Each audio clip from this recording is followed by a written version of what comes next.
সমাজের ভিতরে অনেক অবহেলিত ঠকে যাওয়া নারী দেখা যায়, যাদেরকে নিয়ে রীতিমতো মানুষ বিভিন্ন ধরনের খেলা করে। খেলা মানে কি, পুতুল খেলার মতো যাদেরকে নাচায়।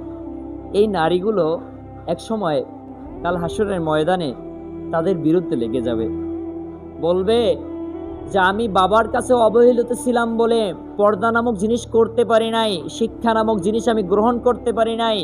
বাবা মারা যাওয়ার পরে আমি ভাইয়ের কাছে অসহায় ছিলাম বলে আমাকে গার্মেন্টস করতে হয়েছে, আমাকে দিন মজুরের কাজ করতে হয়েছে, দিনের পর দিন খাটতে হয়েছে। এরপরে বিবাহ হওয়ার পরে স্বামীর কাছে অবহেলিত হওয়ার পরে আমি স্বামী নামক জিনিসের কাছ থেকে অবহেলা পাওয়ার পরে আমাকে কাজ করে সংসার চালাইতে হয়েছে।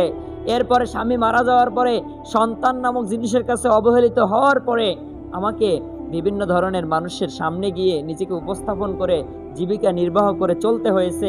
আমি পারি নাই মালিক, ওই সকল মানুষের অবহেলার কারণে আমাকে খারাপ হতে হয়েছে। সুতরাং তাদেরকে আজকে তুমি প্রশ্ন করো, তাহলে একটা নারী কয়টা মানুষকে ধরবে জানেন?